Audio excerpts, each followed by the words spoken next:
Very good evening to you and welcome to a special discussion right here on Newsfirst. What is the future of court cases in Sri Lanka? Right now in India, just on the 17th of July 2016, a month ago, a new system was implemented that was called the e-court system in Hyderabad. How successful is it, and can Sri Lanka really adopt that change that was adopted in India? To discuss all this and more, I have a very interesting guest in the studios this evening. He is Dr. Vinod Surana, who is from India. He's a legal expert, as well as you have a PhD in telecommunication law. You have a management diploma from LSC. You've done a lot of work at Harvard. You have quite an illustrious career, Dr. Surana. Tell us a little bit about yourself and how you came thus far. I am a lawyer practicing in Chennai. My interest in international investment started when India opened its economy, and we quickly realized that we have to understand the foreign laws, the mind of the foreign investor, what should be done to encourage and retain foreign investments, and how to improve the judicial system in general to make things effective. And that is how I began to get interested, and I went overseas, studied, got exposure. I always wanted to come back and implement it in my home. And I think the last 25 years has been a very rewarding experience. It's very interesting to see the work that you've done in international relations in terms of building relationship between countries. Why are you here, Dr. Surana? What is the reason behind your visit to Sri Lanka this time around? I have come to Colombo to participate in the 50th anniversary conference of Law Asia. It is a very large organization of Asian lawyers. It just got over yesterday.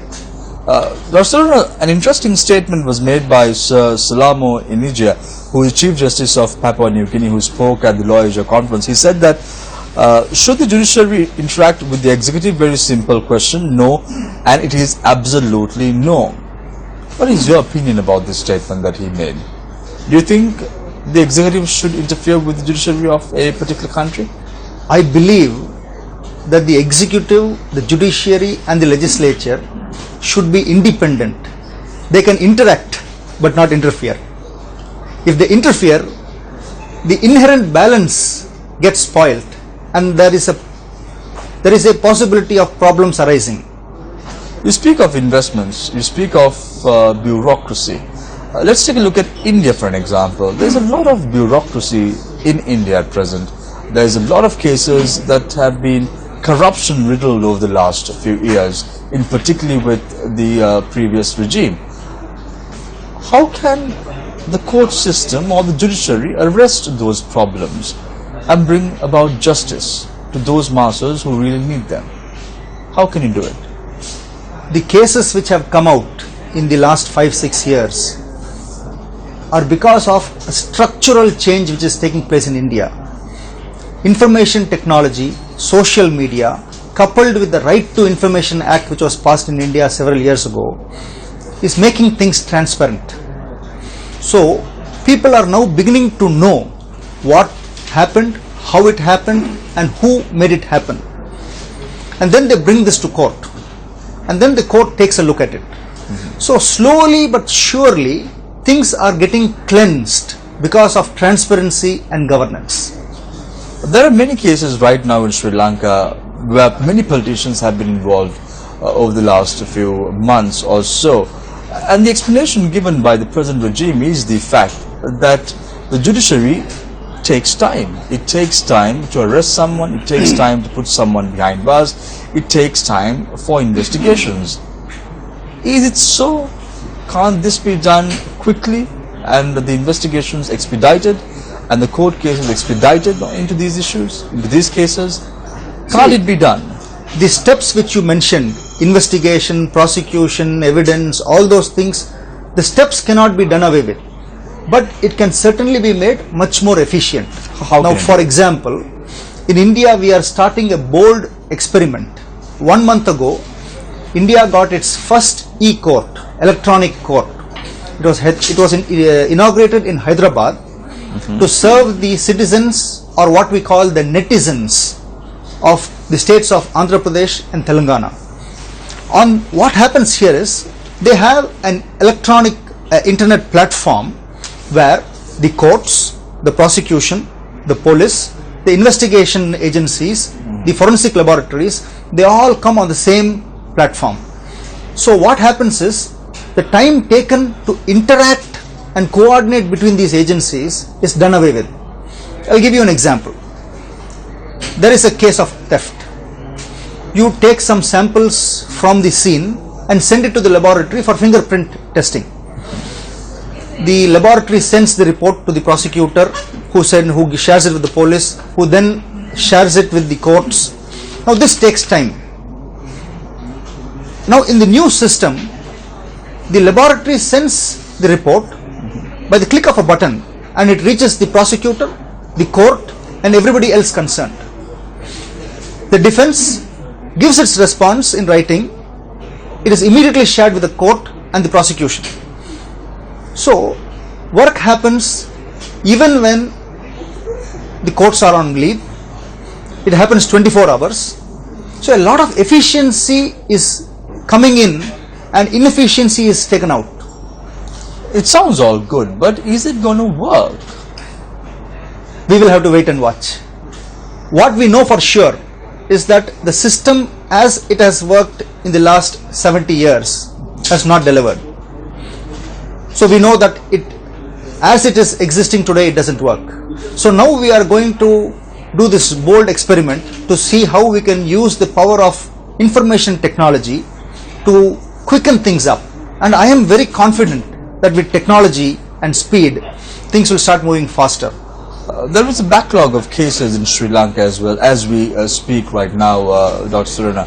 If that is the case, can a system like the e-court system, which was adopted by Hyderabad, can such a system be implemented in Sri Lanka as well? Is it possible? Is it feasible? I don't see any problem. In fact, this will make things much less expensive. Now I'll give you some more examples of the e-court. In India, we have thousands of jails, millions of criminal cases, and every day prisoners are brought from the jail to the court. Very often the case does not come up for hearing, so the prisoner stays there on the court premises till evening and is taken back to the jail. With the prisoner come two police people, a jeep, and maybe if it is an important prisoner, then you have more police people and more jeeps. Now under the new e-court system, we have brought in video conferencing. There is a camera in the jail, there is a monitor in the court. The lawyers ask questions to the prisoner on video conferencing. Everything is recorded on electronic media, so it is very easy for us to replay. Can you imagine the number of hours saved by the police? The police who are involved in transporting the prisoner can now go out and do other things. They can take care of security, traffic, law and order, whatever. The expense of moving the prisoner is done away with. Very often prisoners who come to court en route, they escape. That possibility is removed. So there is a lot of efficiency brought into the system because of use of technology.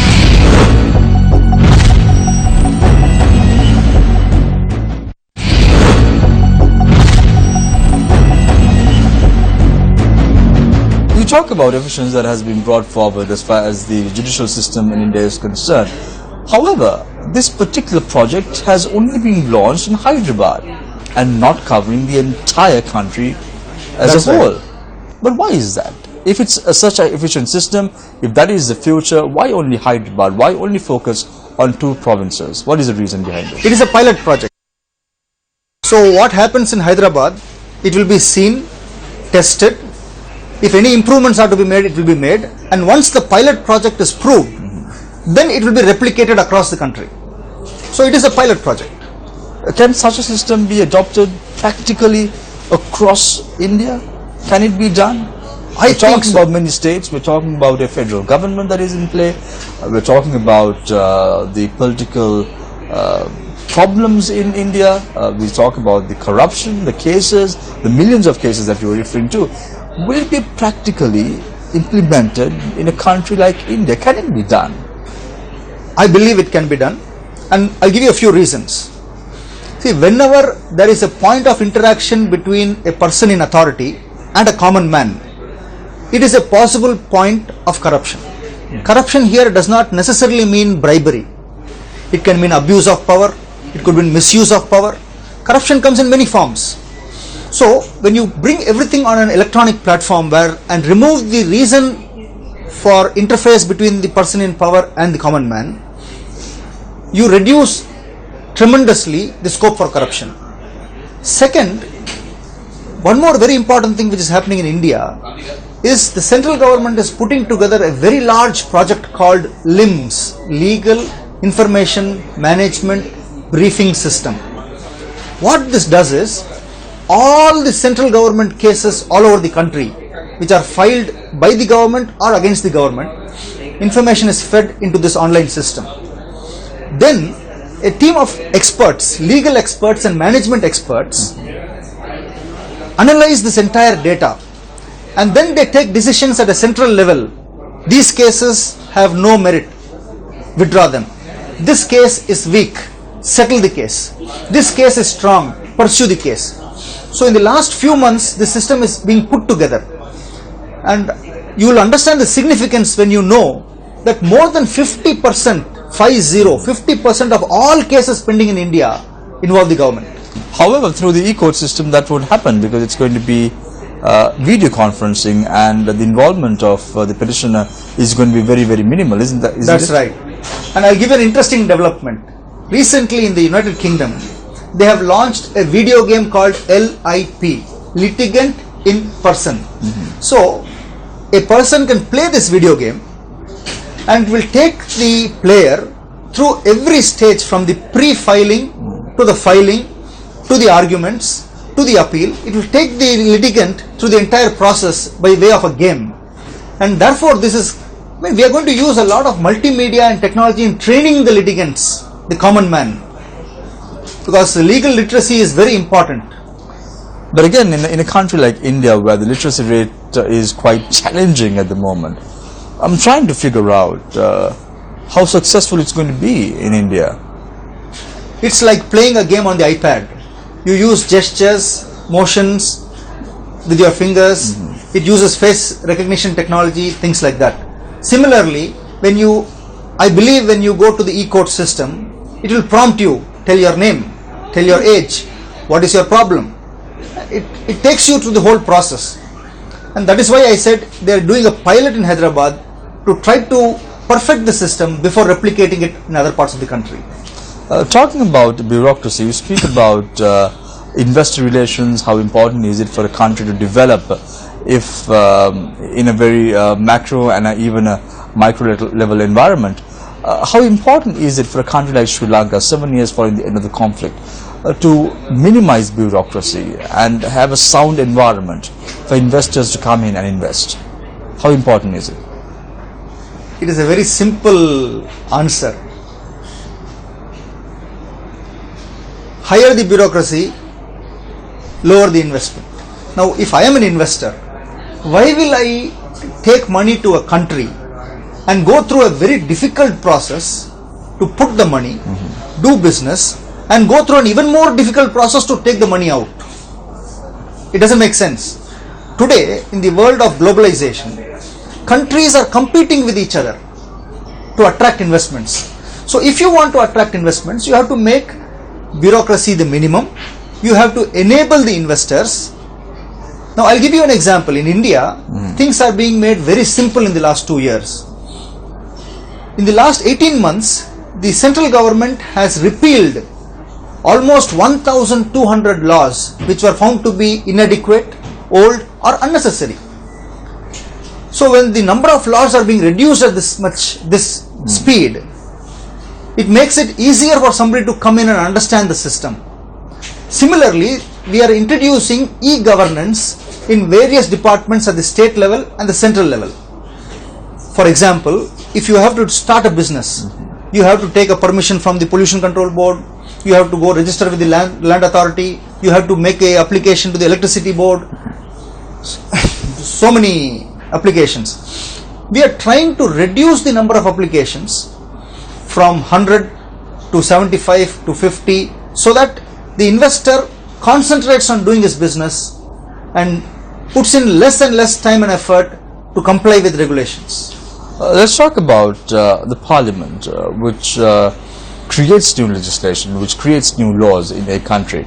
How important is it for the parliament to be transparent in its approach when making laws accountable for the public in Sri Lanka or even in India?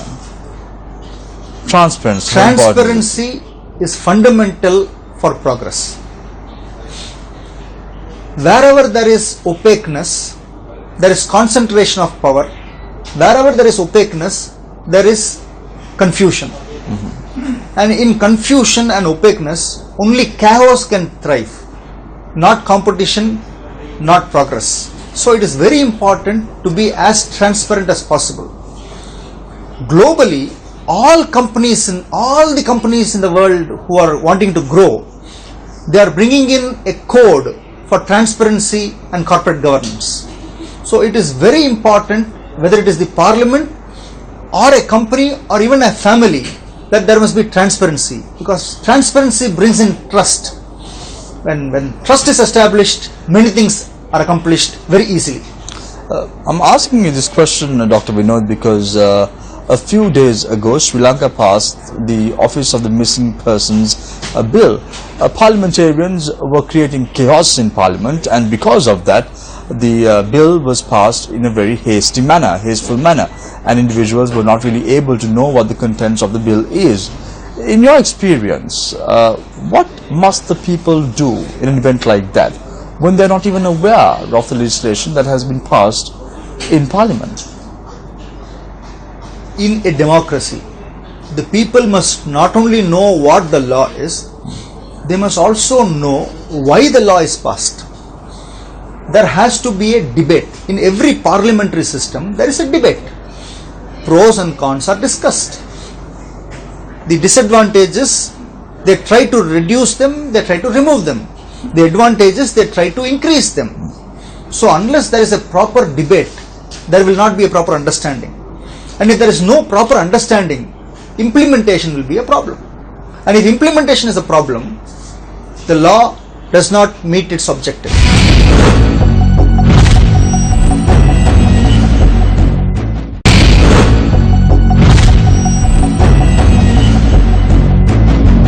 Many investors say when they come to Sri Lanka that there are many archaic laws in the country. Almost all the laws are towards the employees and not the employer in question. We saw in the year 2012 how the then government, came up with an Exappropriation Act taking over 36 companies which belong to the private sector, stating that it is underutilized. Can a country move forward by bringing in legislation like this? It is difficult.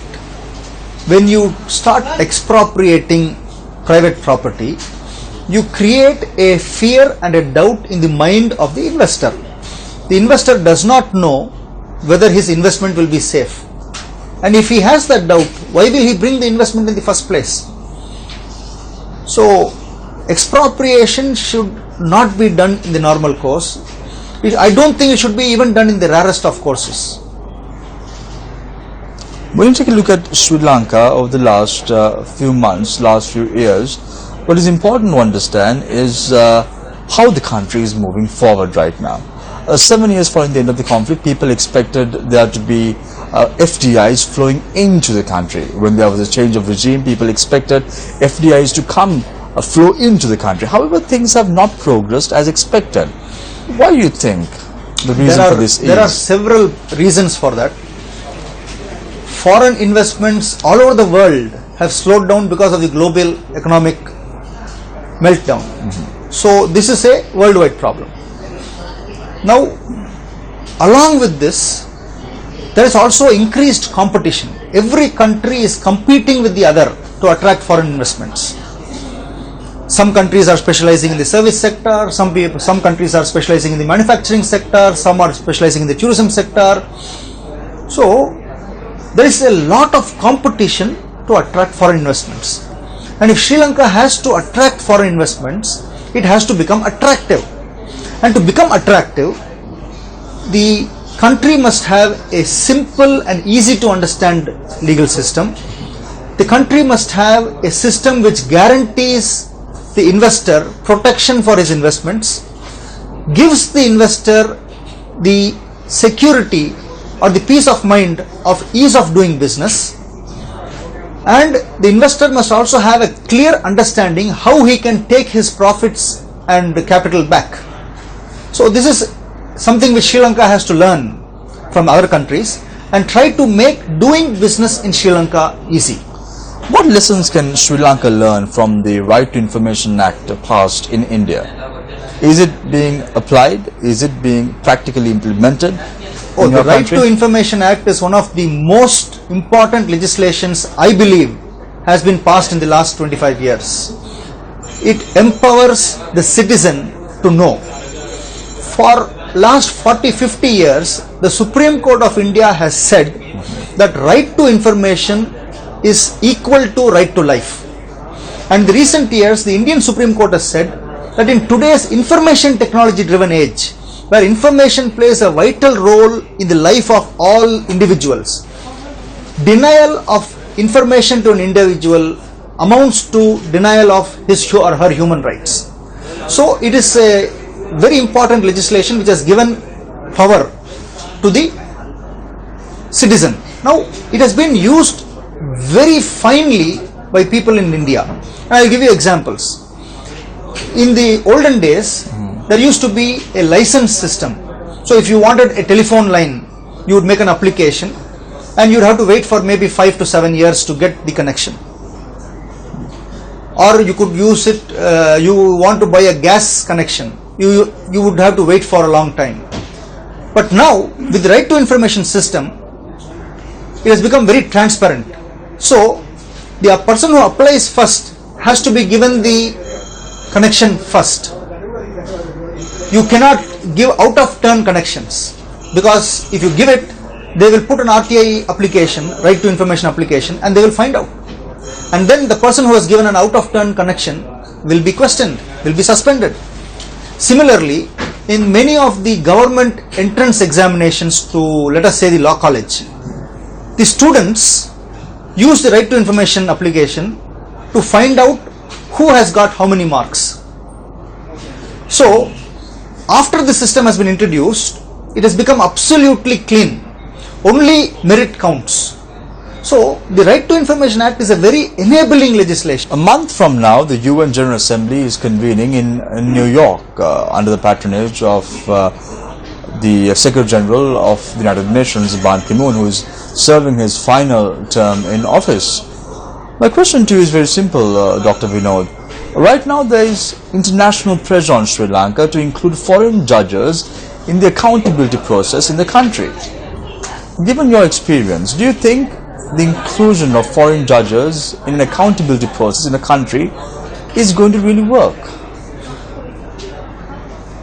If you want to build a system for your country, the system must be built by people who understand your country. And I believe that nobody knows your country better than you. I don't understand how somebody who lives 5,000 miles away is going to be able to come and give you a system which would be better than what you would develop yourself. Yes, if the foreign judges have to be included, they can be included as advisors, so they can give you examples, they can share ideas on how they tackle a particular problem in their country. But that's not a technical support that you're talking about, not engaging in decisions or verdicts per se. No, only technical guiding. At the end of the day, see, for example, a Indian solution cannot be applied in Sri Lanka or Bangladesh or United States. It is applicable in India because it is made for the Indian climate, the Indian culture, the Indian people, keeping in mind the Indian history. So a system has to be customized for the country, its people and its culture, and that has to come from its own people. And why is it, if that's the case, the United Nations and even the international community is pressurizing little Sri Lanka to include foreign judges in its accountability mechanism, accountability process? Why? There are so many factors which work. Accountability and transparency, yes, that should always be there. And I think accountability and transparency can be achieved by your own people, like making the entire process open. You don't require an outsider to come in to endorse that you are transparent. You can have outside observers so that outsiders feel comfortable. They feel confident that everything is okay. But I don't believe the outsider should come in and take control or take an important role in your internal process. On the 8th of January last year, 2015, there was change in Sri Lanka.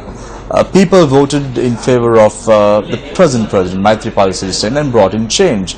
You visited Sri Lanka a couple of times, I'm sure, also in the era of the former president to the country.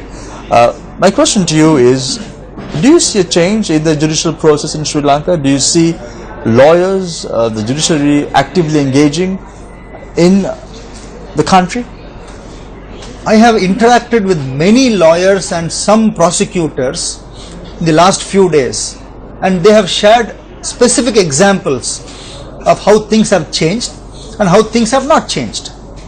Now, for example, one of the things they said is, Sri Lanka still is burdened by many old and archaic laws which need to be reviewed, removed or revised.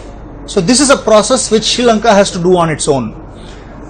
We have an organization in India called the Law Commission of India, which does this on a regular basis. It's a permanent body. So one, old archaic laws have to be removed or revised. Second, there is a lack of infrastructure, actual infrastructure for handling so many courts, so many cases. So I had made this recommendation to the Parliamentary Committee in India 3 months ago, and I would not mind sharing it with you. It is very expensive to build a court complex today. So why not use the same complex more and more? You can consider bringing in a 2-shift system. So you have a judge for 6 hours in the day, and then you have a judge who takes care of the next 6 hours in a day. So instead of working for 8 hours, you work for 12 hours. You can use the same infrastructure. You can bring in efficiencies in the entire process. For example, computerization, sharing of information, doing away with transporting of prisoners, bringing in video conferencing. These are all small expenses, but they give disproportionately large returns and efficiency. So yes, there is a lot of possibilities. Thank you very much, Dr. Vinod Surana. Before wrapping up, I want to pose a very quick question to you. What is your message to the Sri Lankan judiciary right now? Very quickly, in 30 seconds, tell me. The common Sri Lankan citizen must have access to justice. The access to justice must be quick, efficient, economical and accessible. If access to justice is not there, then there is a threat to the rule of law and threat to democracy. Thank you very much, Dr. Vinod, for joining us this evening. Pleasure. On a special discussion. Wish Sri Lanka all the best. Thanks a lot.